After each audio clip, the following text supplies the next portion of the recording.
Ia, whaftaia le nganga o le tua e lo na lofa ma lo na ngā lei i lan te ita inga. I lau tau soifua, ia masio maua ni yola. Ia ua maua e fuali ni teimi e tui whaatalofa tuai i le pokalame masani nei o le sono o le wha moe moe.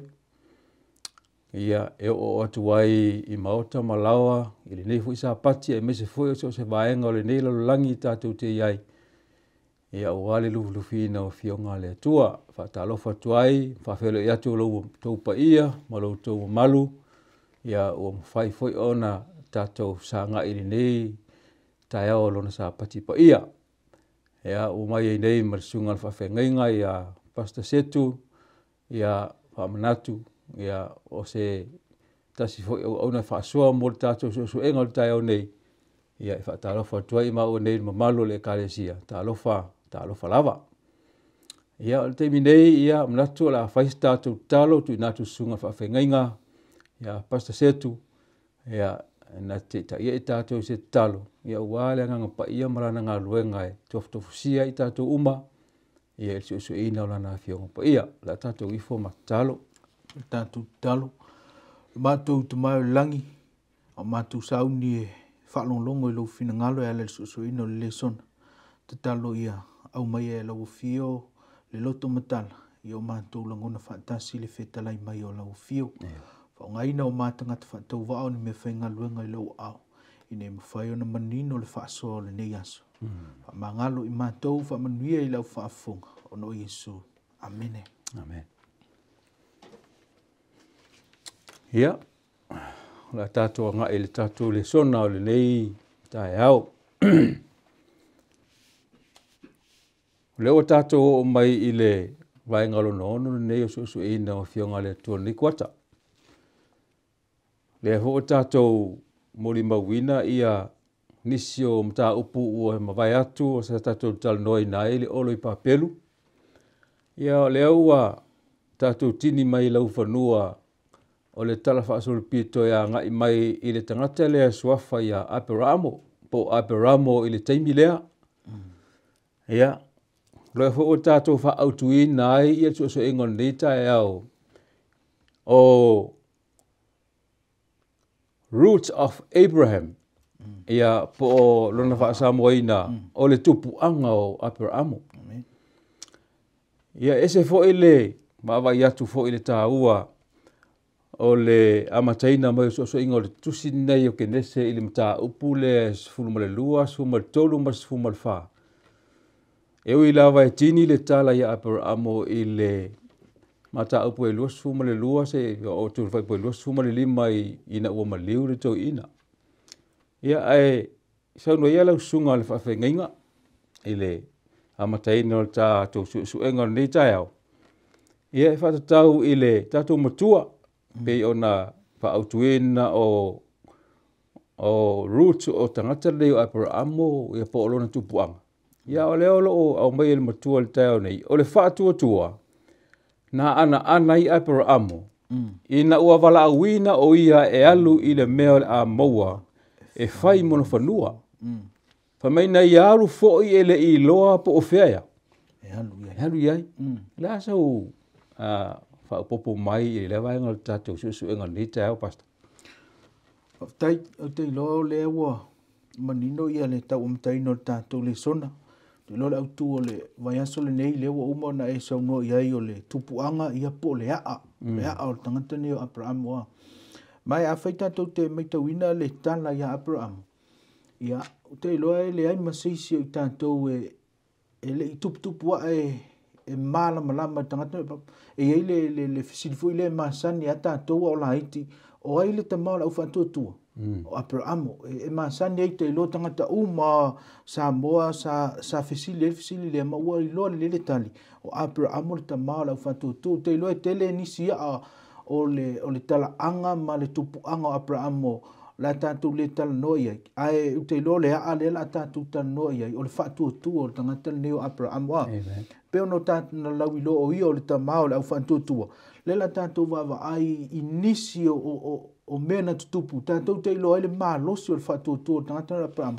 Lea ua mafua e na whaingoa ina o ia o le tamā o le au faatuatua lona uiga o le tasi lea o a'a e tatauna o tatou malamalama ai o le tagata le Abraham o ia o le tagata faatuatua mai taumai ia le faamatalaga le matua tauloto o le tusitala o le tusi o Eperi ina ua ia faamatalaina ia Abraham fai mai o le faatuatua na ana pe usita'i ai Abraham ina ua valaauina e le atua lona uiga o le mea lea o le a'a lea tau ona e iloga ai le tagata le Abraham o le faatuatua pe a feta mai tauina o le na fola i le fanua ai le vai ai ele iloa e Abraham pe i se fanua ele iloa Abraham po fe ngai pe manuia le mea alu ai fai mai na alu e uia na ona le iloa me na taula o le faatuatua te lo ia isi vaenga mulmuli mo tatou le sona e te manino ai i le a le tatou te tamfai faasoa wala tatou le o te le ona tupuanga mai si me ai o lona faatuatua mafu anga wata ua i al tangata Abraham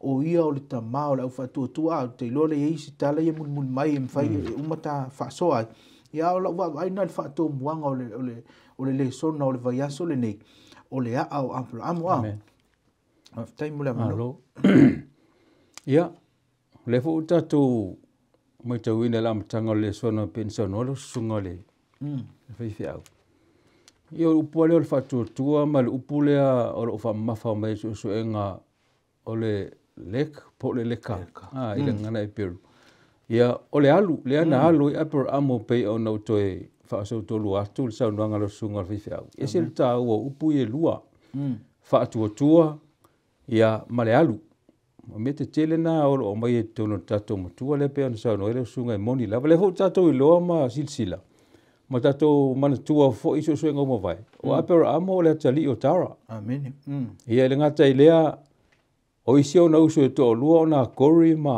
a rana le na fa na mai lota ia ile amatanga la i lati tilo tuai ile tatou suenga tao ni e fo linga mai o lo fa iloa mai Abraham i upu ia lua he is a migrant and also he is a stranger amen ele ngata o Abraham o se tangata e fea lua i solo o le tangata malanga e fai malanga ele ngata lea o le tangata ese amen o tangata fai mai i no fuanga ia po onu ia e so famtalanga ele vai ngata o le so tai lo le so ta ia le fa so lo sunga mal vai nga mo tanto le sona ta fita mi to ino Abraham i lona tala fa so pito le tangata e le tu mau se me tasi lana fainga malanga le na ta uai le fite mo tu so kines o le tangata ese e ta o tangata ese ona malanga a fita mi to ina ia le tala anga o tangata no Abraham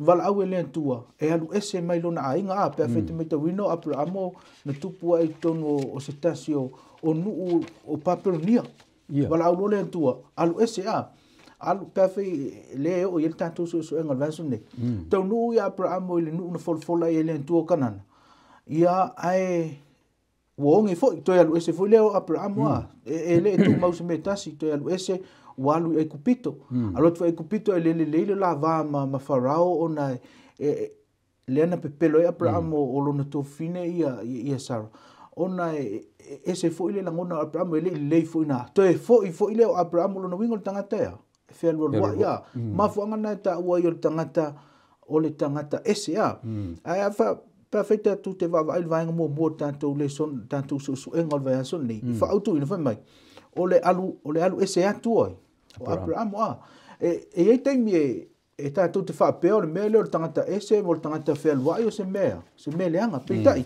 o se mele le ia le alu ese o tangata ne Abraham mai tau mai sa no fo tangata Abraham i se tasi o nuu e patino i paperonia vala au le tua alu ese mai fe paperonia mai ele o tonunga o le theme na tu tonu le tele o talo le tu spa ia e o mai fo ia le taimi nei anta tou le ia le vala auna o ese mai fe i paperonia na amata mai tangata nei Abraham le vala awina o ese mai i paperonia lo no wingo se me le vala awina o Abraham e uina tanto va ai Abraham se tangata fe lua i wa fe lua i so fo tangata tanto va fa pe ele se tangata le leia e ala na fe lua ai Abraham le tala ia Abraham tanto te maua o le alu ese Abraham o se mea le lei a. Le sa e ta ua ia le whamatalanga na o le lek le ka a. O le winga monia o le whaupunga na.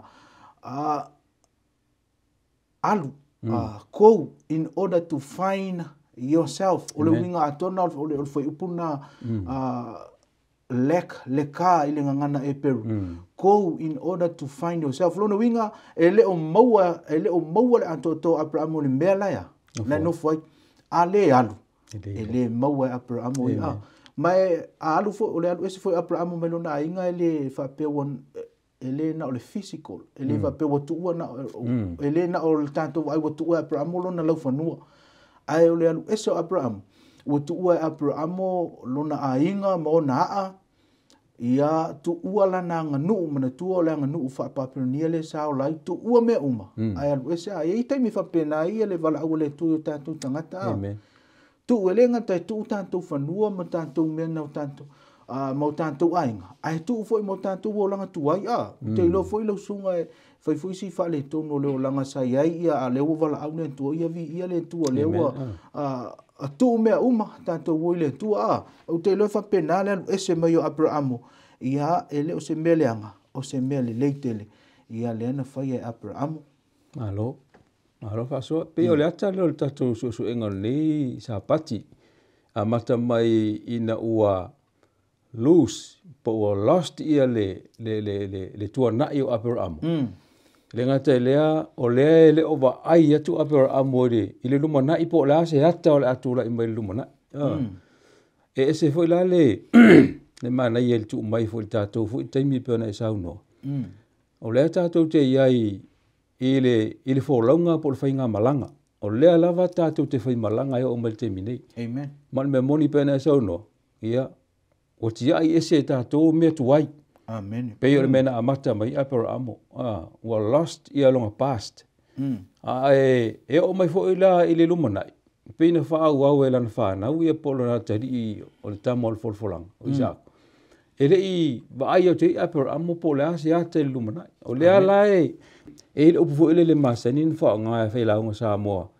O le pi le mau. Amen. Ia po o le tangata fo le ua o la no noa i se mea ai le o mau fa pena le turanga le Abraham o tangata fo le wo lusi le taimi o mavai le o ilo atu lumanai le ala lo i o nga tonu i Abraham pe tangata fo le o pi o ku le pe o fo le masani fa nga se mwanga na ua o le lo po fe la o ye mau te lo ina le matu ai va sanga tu sa fo e mal tato fo taimi pei lava le tangata le temi nei.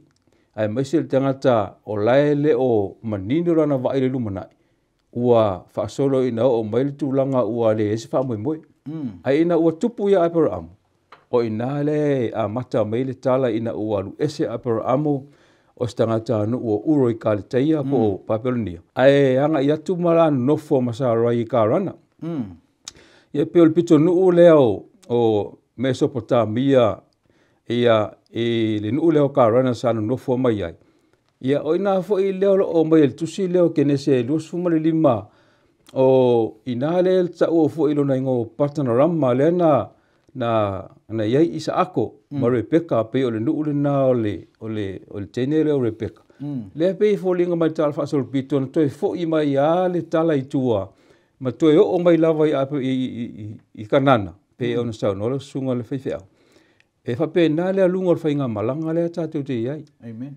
Na tatou ola mai ma ve tatou i le fa to anga e tena le tatou ro i matua ato toa na tatou ese mai na uang sala ma fai malanga atu le fa inga malanga le nei le tatou te fesanga i ai ma fa fita auri Amen. e ta uso o ia le nu le o ai mai ma pe teli o le vale na no fo ia na toi fo i me hui apor amor toi mai fo toi fa bueno fa i na le va o la se ta wo nei nu o ai ma pe teli tal fa sul pito ye fo linga mai la o vai o ai e pe o se Royal City fo i leo kanana a o pe teli o ina fo ile na challenge ai ia kopo le angelo ia le na su ia kopo le ngo pe teli mai le ngo lusa ba le ngo le na sai ngo ai ia le vai ngale ai e fōringa mai, o to tonu le mere no fo Abrahamo, o lo iei lui.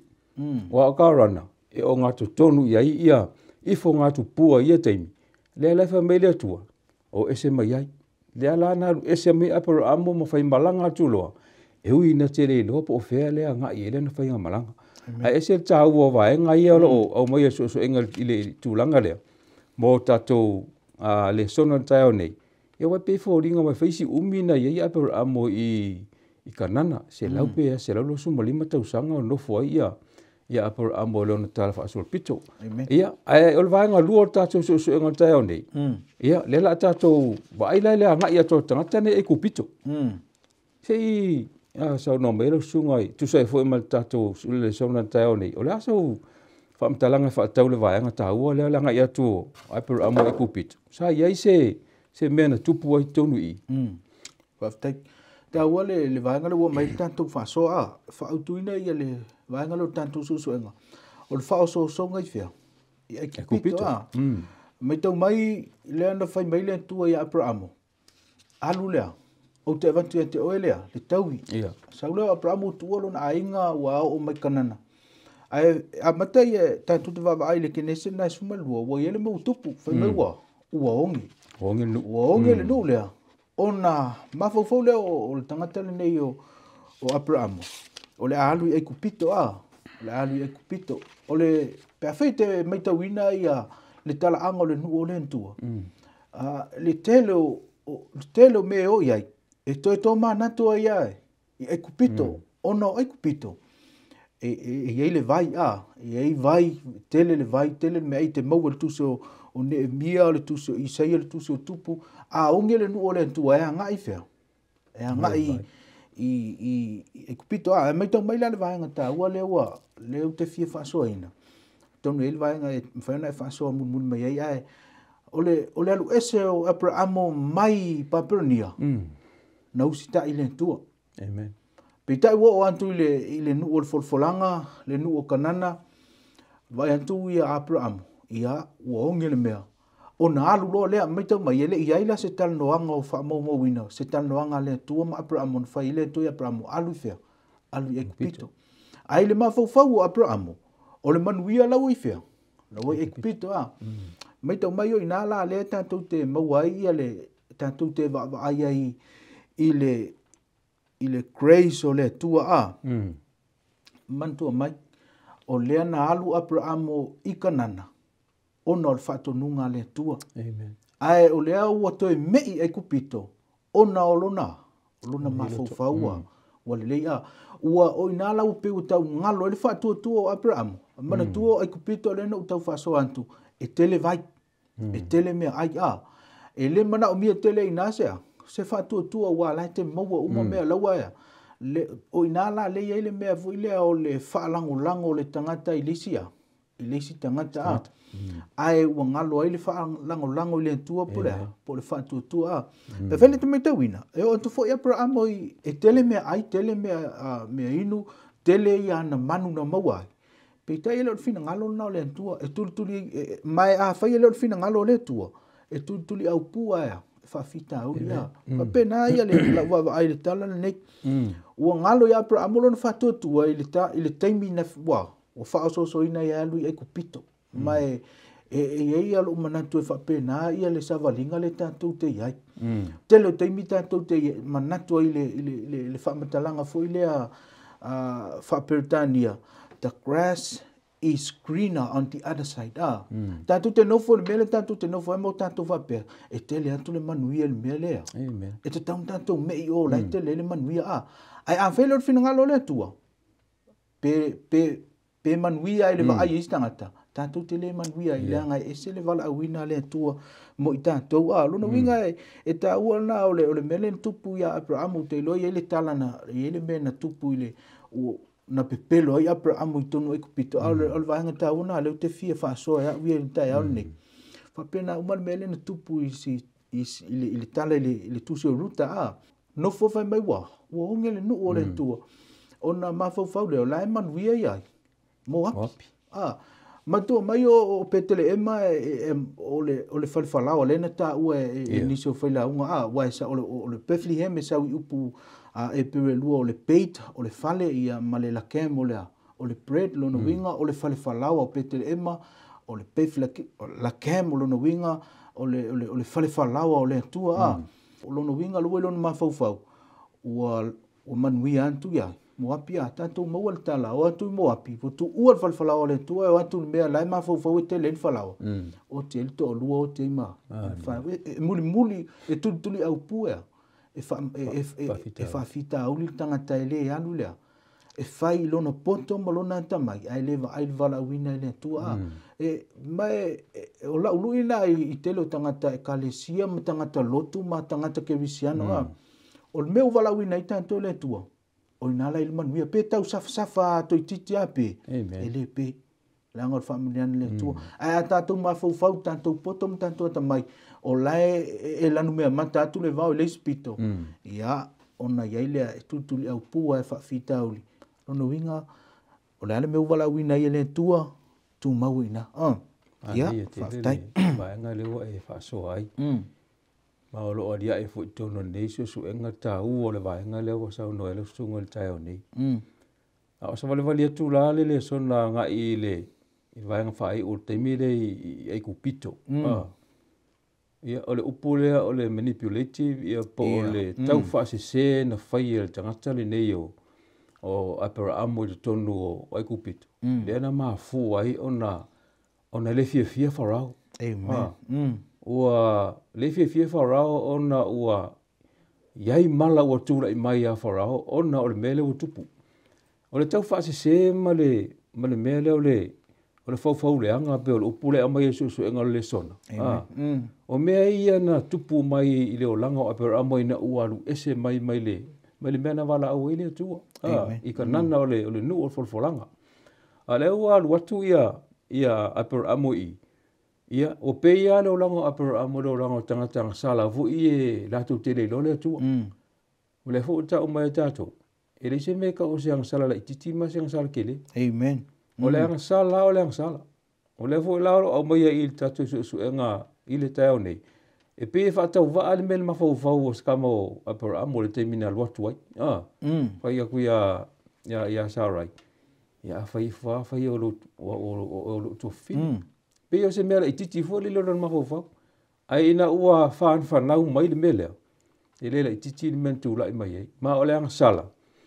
O se mea e iai o na consequences po o vaenga le anga ia e whaono o mai ai le whai ngata lo langa o tangata. Amen. Sa sili na le ilo e apera amole atua na mea na ia whai. Ai ua watu ua whai alea tau whaasenga. E le ngata na a fia wharao malona ainga wan me fo ele tasi na tupu fo i le tau whaase na whai al tangata lo apera amo ia api meleko. I le tusiro ke le se luos fulu fo e mo sumalu. O lea fo i na whai e tangata ia api meleko. Na pāpā o mai fa fine o la ainga o api meleko o le whana nau. Ona o le mea leanga na whai a. Ia ona ua pepelo apera amo e le o sona to o lua ia sarai. O lona to fine. Ma o se atele ta o mai tātou.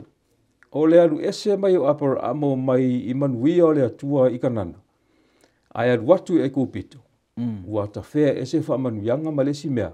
Sa iai mea na ta ulanga ina ai o ia ona mea na ia wha taunu ina. A whatu susafo ilana sa valia apera amo ilana wholaunga. Sa valinga o le whaatua. O le maneia i o le taimi o lo iai ia paulo, ia apera amo i tutonu o kanana. Amen. Ta whalangolango i le atua pe ona e sa unoa. Ma sa avea fo mi wha manuianga i apera amo. Ai ina ua whaia lona loto ma whai mea na filifili i e whai. Le ngata o ia tu ua kanana o manuia. O ia whalangolango ia te ia lava. Ai ua avea o se whetu i nista ngata. Amen. E se la le matautia o le metu pe a whai lava lo ue loto. Amen. Ia e tu le fina ngalo le atua. Ia e se si vanga tive sa onua le vanga le avasa. Whaftai kei loa le na uta ua le grace o le tua le amatanga o le whaaso le aso le. Manatua mai o le walu e se apera amo ua whaia, whaamoe ia. I le isi tangata mo lona manuia ai te loa. E uia ina se sele i lauwa ai. E se sele muwa apera amo whai. ai o nasa ile crazy le tua le zamun mutta ya le na toi fa fo i mai le tua ana le ile crazy le tua i la wa e oti Abraham o i fe amen man tua le na toi intervene le tua i le fo ia farao ina wo lo farao ele o sito o le to lua Abraham a fe mai na fala vela vele nganga le tua ia farao le na le isa na men fa ile fine le lo no winga e ui ele fa le to no Abraham ia ina mun ta ia le lo futu no fa pena fo i o tatu tangata star fi na mu tanto te le te mi se tanto fa yu ana o le tu o se tangata o le ai tanto wa le lo futu no na le tu le ma fo no tanto o lo pe ia ma mai le tu le no tanto to fo i salmo ia ma fa ia fa lon fina ngalwa fa tai ana le ai la wa nga ye le dia e mai lunga ye le tu nga tangata ia per amo per tu le fa mai le tu alu as yourself amen ya alu o oe la mai ma fai ona i loa o em to ai loa o ina wa ya ma te lo fo le ne fo te sanga ma nei au tu I will go te lo fo e ma fai nei loa i ta to lo lang pe ata to wo ye o fa ta si ma fina ngalo le tu o ne fai o ta to lava amen o ta to lo tu le o mai le tale to fo e mai o Abraham mai ya ku pe to fo i kanana se i so no lava ia la sunga le fai au pola se ta o le fa ngale to fo i mai Abraham mai ku pito la to ya kanana ta ua le vaenga le man tua pe no ta ua le fina ngalo le to ya lu ya Abraham i kupito lo na manatu o manuia i kupito la o ya ta ua ta ule to fo i mai lo fe mai o fo i mai to fo i mai no le tua il no fo langa o na to va ai lo Abraham le manuia o le tua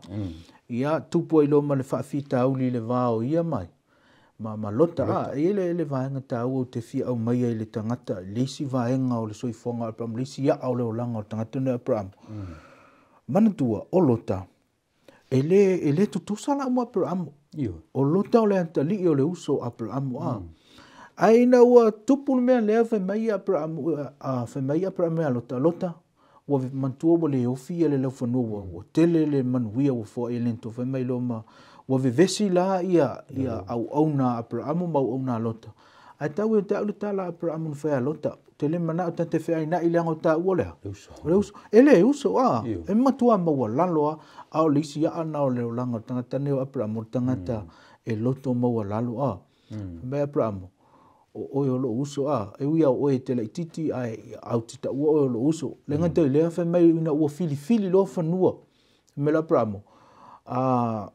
la fili si le te le fanua fili o po fese mete e te alu yai ia alu ese ma wa taule te au ile vaenga le fa mai tu lota wa va ile ile fanua la mutasi fili lo lota ina man to mai le lota mo la lo tanga na pa ele ngata na ia ua ia lota o lona uso ia ai na ia tu ua le ava no fili mua tanga nei o lota ai fa mai tu le ava no fili mua ia le tanga le titi lo no wingo le si meta ua le a le o fa tu Abraham le ngai mo la lona loto ta ue ta uli si vaenga o le tala le ngata na fili mua ia lota ai fa mai tu la ilonta bo ia lo lo fanua o lana filifilinga na mena lo ta loto ai na wo ina filifili Abraham foi mai o tu le tua o fete Abraham au tilo lo la mai tau mai ta la ya lota na tua lota lo na loto mele wa le lei filifili lo ya lo ya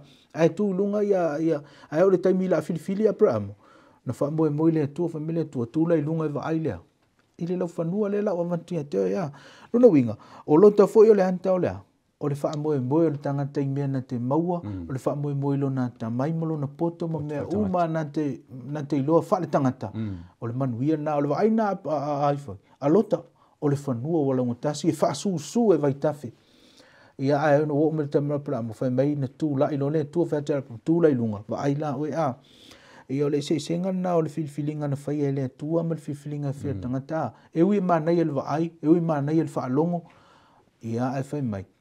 Ia leana ia le fa fitau le mun mai le tanto te va ina o fa ia ma ave uma mea na ina o so fa ia so toma makomoro ia o inan fa le ton wai le fit feeling al tangata o me mana ia vai tangata o le me na wata me le tu ia lui fe me o me ia e la fuato e le ia ai no fa man wi le tu me lo tu pra mo matua le ia me uma e o le si o le lui tel na ia te o te mita tu te va ai me fa le o langa me fa tatu fai lo le tanto fit feeling ma tanto fai unga ai a fai fili le tu le me mo tanto se o le me manuel na ia fa time le no ti tato e vai e upule o le filinga sa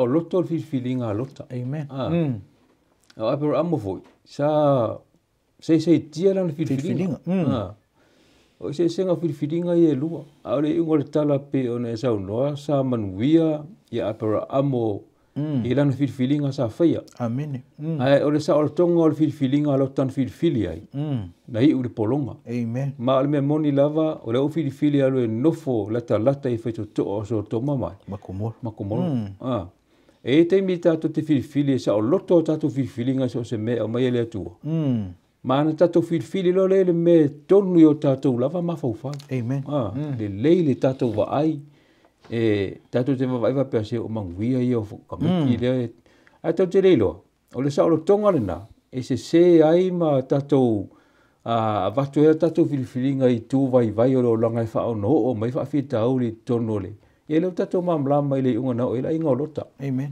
il mena no foi e le ngata le mon bulia ni foi sa tu poi fa fita o li pe na fa tanga tau wai lota e ana tu wa per amo jo e to ya la ve e melo no so amen ai o no fuanga fili lota na le leilo na mafau ai tatu te loa o le lau ele o le mea alofa na o mai le atua tangata pe hol te mineia tatou ia lo fai famasidonga nisi o ainga o na ele ia o fitaua ai o nisi ainga ele tatau ona ana le ele ia o ave o maua la tou ona o tūlanga ia ua iai ia fevesia inga tūlanga ia au manuia ia o le atua na o maia faasafua po e tangata e mana o mia ia se sosoani langa o ele o mea le atua amen ele ni mea tangata ai ta ua tele le vaenga ta ua lea ia ua au mai e mo tatou le tai au nei ia o se pea tatou le sona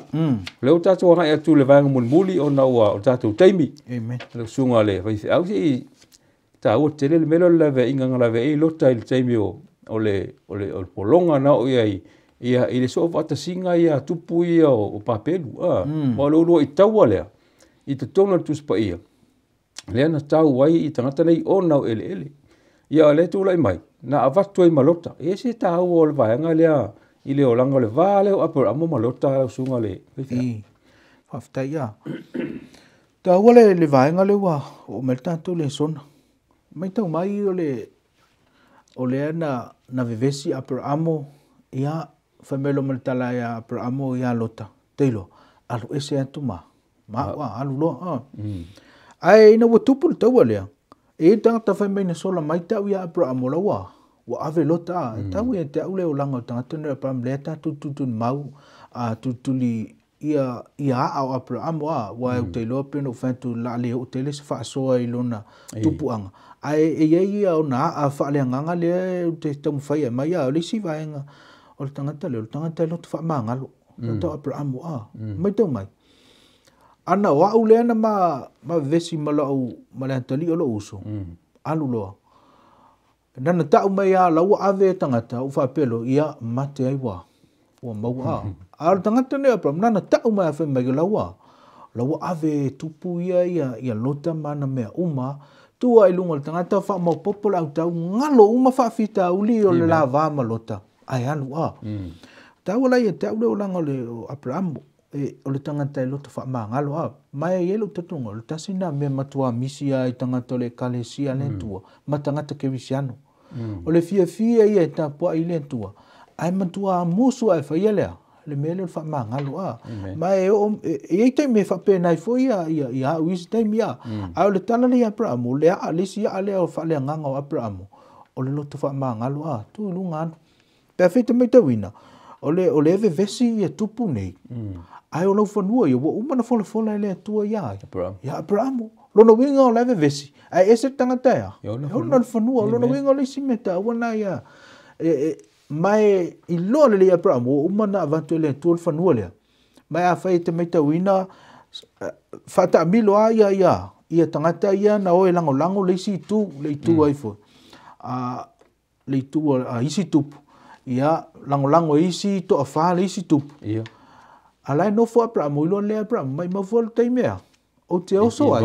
O lea wa umana mai le tua lea. Le whanua a. Me vesi a o tau. Ia a lea o tea. O le whanua le wa umana mai le tua a. Mai o le mautinoanga le nai tau whanau tātou a. Tātou i loa. A au le tua mai tātou. Se leisi se whaasanga tau mai.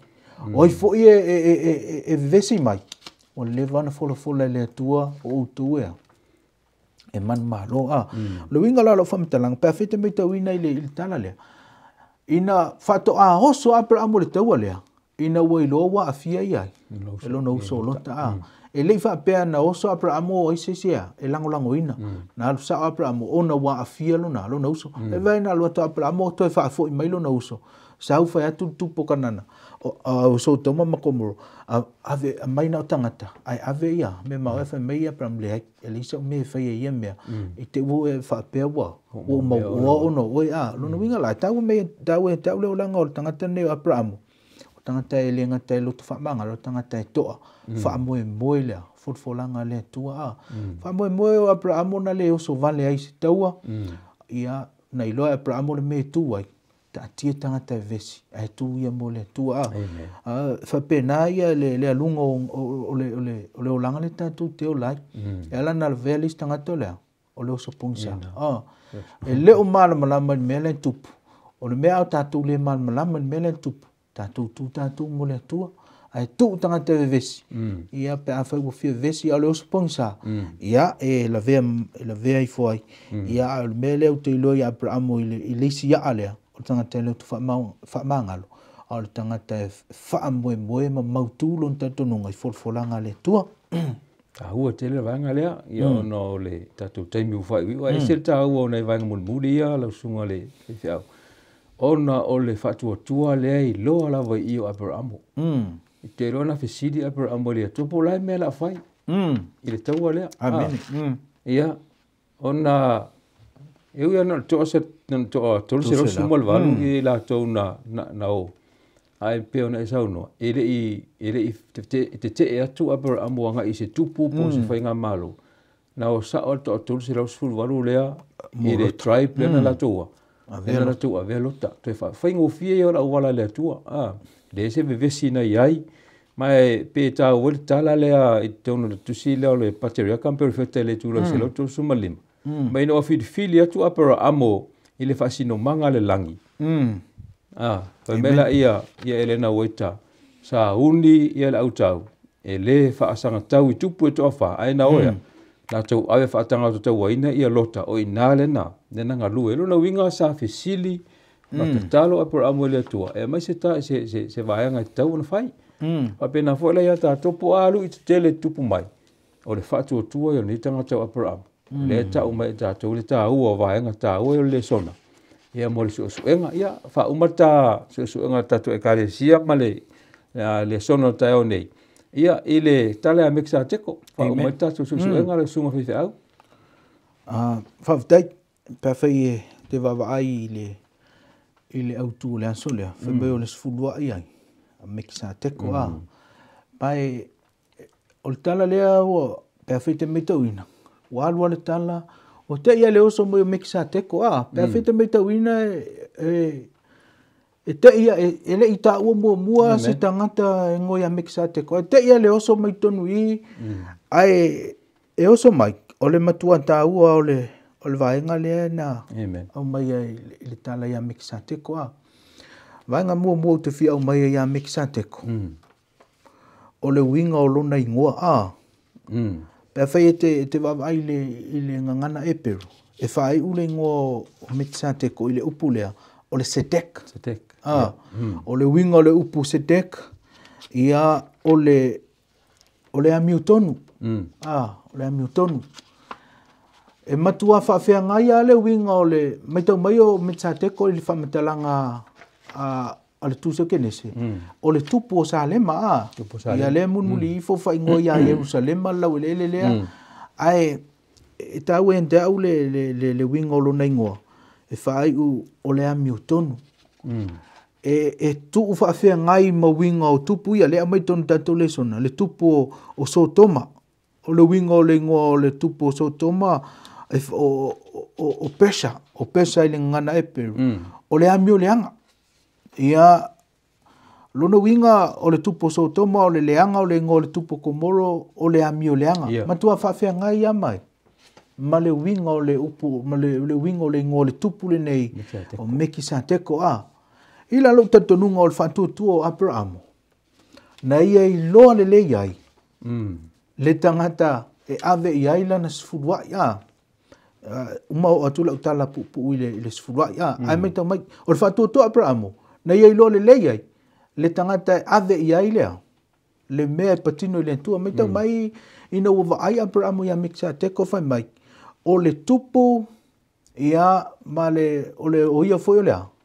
O le foi taulanga o ia foi o le priest o le osi taulanga a le atua sili ese mai tau mai o Mitsā Teko e sau mai kanana e sau mai le inu kanana o nu kanana o le tasi le nu tele lea ta fa pau le taimi le ai sau lu tangata e sau mai le nu fa pau ai fai mai Abrahamo o le osi taulanga o le tupu o le atua sili ese mai tau mai la i lo le Abrahamo la le tangata o i elo tatonunga o le mena ta waile le o lau mafutanga ma lo atua ta usa o mai le atua e uia e sau mai nu fa pau o le tangata wa ave lo ia Abrahamo lana sifurua mai tau mai la ia le sivanga ta o le sono le vasu le o le tele o teimi e finau mai tangata fe mai o sifurua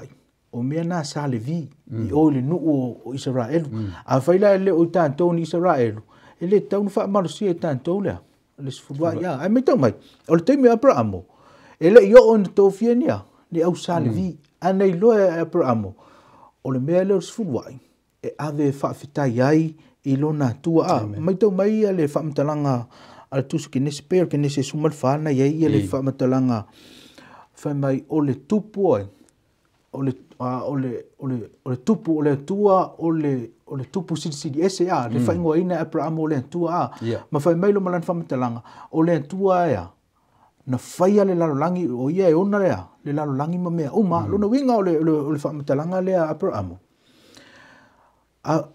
o le sfuruai o lau whaafetai le tua o na o mea na whaia le tua fofoina o le tua mulmuli ane fato tupu mai le usa le vima mea lena la tu whaonga ina sfuruai ia mo mea mo le whale o le tua ai o le aunga na whaia Abrahamo sfuruai o le whaafetai le tua o le whaafetai le tua lonu ngā whaia te le fia vese sfuruai ona o le ona o seisi aitu e tansi ale aunga e te le o fia whaafetai le tua le po le a sau alofanga po le a sau whaametalanga e whai tansi ale utala wa le fia whaafetai le tua na whaia me tele mo oi le tua na fua le tua na whaamanuia ia o lau sfuruai o lau whaafetai na toi fo ile o whaametalanga ia Mitsā Teko whai mai na ave nei lo Abrahamo ave sao i le priest ave sao ila i le ostaulanga le tua e le i whaapea Abrahamo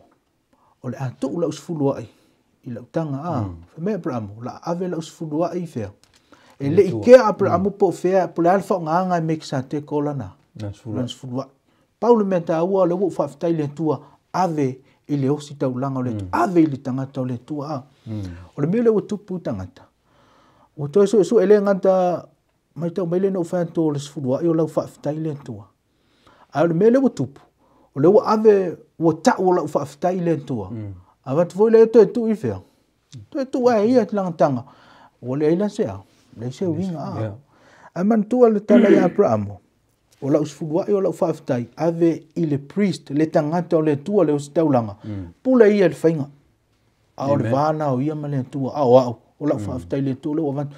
Te mtato su e po vere alo tātoa. Taulang. E lo si mena tātou. Me tātou fo a i whaaftai le tua. Whaamanu yanga vau oi ma le tua. A whai se ser whaangana taulanga mas fuluai. E tio le tua ma tangata lau whaanga sein. Ao le mea tau e le lo langa tangata pra amo tau e te au. Filifili le pra amo e whaaftai le tua. Ai ave le tangata o le tua lana sifuluai. Ave le mea sao. Ile i toi fisili pe po whela e la alu me kisa te koe ave iai. Lau umana ave lan whaaftai. A waile mwhai a pra amana alu sao le tua e ave lan whaaftai. Ana iai loa le tangata o le tua. E ave lana sifuluai. O lau vavaina iai le sona le whaai o le aso lea. O i o le tātou vai aso nei. Ia au te iloe tele se vai ngai si whasoa lau sunga le. Whiangai. Ia ona tātou teimi na te whapi atu la vai lau sau nanga tūlanga le sifuluai. Pe o le silsila per amu ea mikisa teko o ia o le sui o le tua. Amene. Ele o vai foi le pe le na whaatasi ma Yesu Keriso. Ele ai o le sui o le tua le silsila per amu me foi le na ia ave nai ia mikisa teko. Ia whapena foi i le taimi o lo tātou iai. Tā ua mauelo o mai tu te no me fitu ko pe suma tolu. Ma le tusi o lua no foi ngā tupo tolu tas fai bua lima. A whape se taimi ana si sila lo iai. O lo wha ngā mai le upula o le fresh. Amen. Fresh. O le te rei o le wingo le nā uporo o mai ele ngata o le waina ma le whalawa. Ia o mea nana wha foi Israelu le taimi o. O Israelu ma taimi o Abraham. Na ave le urua i fua po o taimi o la tau pei lau sifulua i le taimi nei. E ave i le atua, o lai fresh, o lai le lei i le silisila le atua. Amene. A watu lau o mafu. E la tau tale lo la tuspai. O kako a waku ave mea mumutu mai pau pa ua. Lona winga. E o a waku, o le mana o i le atua. So o le tau e o le wha umanga o le upuna. Ave lau tau langa lai fresh i lumo le atua. Ave o lai e mana o ile atua e fia ile atua. E o ile vi inga. A fai tātou te fai e inisi uinga man tūlanga whapena. O le mea moni lava e le ngatai maa leia le tātou ngaruenga o le a fai e lumo le atua. O la le mana o ile atua i e tātou tupe. Po la le tele. Amen. E le mana o le atua i tātou tupe. A e mana o i rau wha. Wha maoni ma le wha fo ina le vaenga le atua. A tātou a watu mea ia le atua wa uma le fresh. Wa uma le lei ma le ma nei al sila le atua. Ma o te mi te tu e watu ai. O le sia o ngā. O me moni lava Yesu su engon ni tae au. Ma nei le sona. E lu i mea tātou o le fe au o le taimi. Mo tātou o le au whatua tua. Pei fai o le whatua tua o apera amo i le atua. Ia ta ua tele le vaenga lea le whafu ina le sfulua i ma taulanga. O mea e pa ia i le atua. Ma te on tātou whaafo i atu ma le anganga whaafitai pe ona e saunoa. Ona o whaamanuanga le atua o mai au tātou lima. Amen. Ia te lo le unga fo le tātou so enga le sona o le nesa pati. Amen. A te talo i a lofa nge le atua, i a whaamanuia, i lau whaafonga, i a emese foi. Ia o a fionga le atua o atu lei mai mo e mau, i a e toi whaapopo i pēlo tātou so i fua whaatua tua. Ma le tātou wawai atu le atua. Ia o tātou so i fua i teimi whainga tālo o langa o e so i fua mo wola ai. Ia, o le tātou so enga fo na ni tai au whaamnia mai le atua, i nisa pati. Ia la whai tātou talo, i e wha o mai le tātou so enga nisa pati. Le atua pa i ae lo mātou matai. E le atoa o mātou tangata e wā lea ma vai vai i lau si le whanga. Ai a mātou tala noe lau o fionga. Tanga lue melo o nganga i o mātou loto. O le leo whai uina i a lau le sona o le wha moe moe. Talo le tua e le ngata i a wha tu ma uina i o mātou loto. Ai a ave ave loa i pea lo mātou wha maoni i a te oe. Ia o alo o mātou whai malanga i le whainga malanga o le wha tua. Te le ie, wha mnia mai a nesa pati. Wha mnia lau e kāle sia i iona vaenga esi malava le ngata i Samonei. Ia ole lau langi a toa. Ia ole mātou taro wha mangalo mai foi. Pa whai o le tau ia mātou sau ruanga wha matalanga nei tai au. Ia foi atu ia te oelo mātou matai na ia whai alu whina ngalo. A one whai au mātou loto. I lau lava swafa Yesu wa mātou ole mavala au toi nei. Amen. Amen.